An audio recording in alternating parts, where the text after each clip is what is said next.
You've seen it 100 times. Your dog finishes their business, takes a few steps forward, and then, almost like clockwork, starts kicking those back legs like they're trying to tear up the whole backyard. Maybe you've laughed at it. Maybe you've told them to knock it off. Maybe you've just stood there on the end of the leash wondering what in the world is going on inside that furry little head. Well, it turns out, quite a lot. And once you understand what your dog is actually doing in those few seconds of frantic scratching, you'll never look at it the same way again. That behavior has a name. Scientists and animal behaviorists call it ground scratching. And while it might look like your dog just got a little too excited, or maybe lost their mind entirely, it is actually one of the oldest, most deliberate, and most sophisticated forms of communication in the entire animal kingdom. Your dog isn't being silly. Your dog is leaving a message. And they've been doing it this way for tens of thousands of years. To understand why, you have to go back, way back, to long before dogs had names, and backyards, and owners standing nearby looking confused.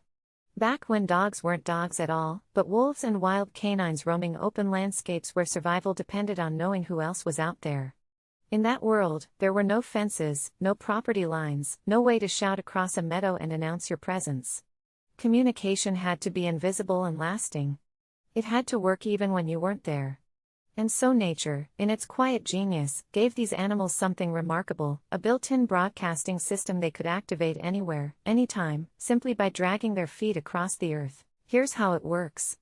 Tucked between the pads of your dog's paws, particularly on those hind legs, are small but incredibly powerful scent glands.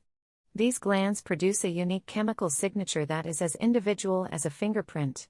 When your dog kicks the ground with any kind of force, the friction between their paws and the earth activates those glands and releases a concentrated burst of pheromones directly into the soil, the grass, the dirt, whatever surface is beneath them. And what those pheromones carry is extraordinary.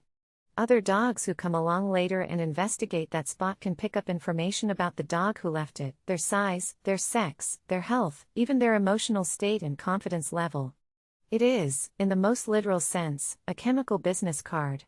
A living record of who was here, when, and what kind of animal they were. But your dog isn't done yet. Because ground scratching isn't just about scent. It's also about spectacle. Those deep gouges in the dirt, those torn-up patches of grass, those visible scratch marks left behind, they serve a completely separate purpose. They're a visual signal. A billboard. Something designed to catch the eye of any animal passing through, long before they ever get close enough to smell anything. Your dog is creating a marker that says, in the plainest possible language, something was here, something confident, something that wasn't afraid to make its presence known.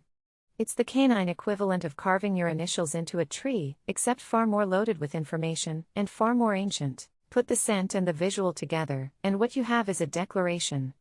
A territorial announcement. A small but unmistakable claim on a piece of the world. And this behavior, researchers have found, tends to show up most in dogs who carry a certain kind of confidence, animals who feel sure of themselves, who aren't shy about asserting their place. It isn't aggression, not exactly. It's more like dignity. A quiet, instinctual insistence on being known. Now here's what that means for you as an owner. The next time your dog winds up and starts kicking those legs after doing their business, the instinct might be to stop them, especially if they're tearing up your lawn or flinging dirt onto your shoes. But the experts will tell you to resist that urge. This ritual matters to your dog in ways that go well beyond the physical act itself. Allowing them to ground scratch supports something deep and important in their nature. It lets them exercise an instinct that has been wired into their DNA across countless generations. It gives them a sense of agency, a sense of presence in the world. And perhaps most importantly, it keeps them mentally engaged, because using those ancient communication tools, even in a suburban backyard on a Tuesday morning, gives a dog's mind real, meaningful work to do. So let them kick. Let them leave their mark.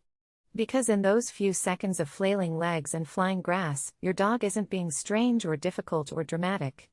They're being exactly what they are, a magnificent, layered, deeply communicative creature who has simply found a patch of earth and decided, with absolute certainty, that the world ought to know they were here.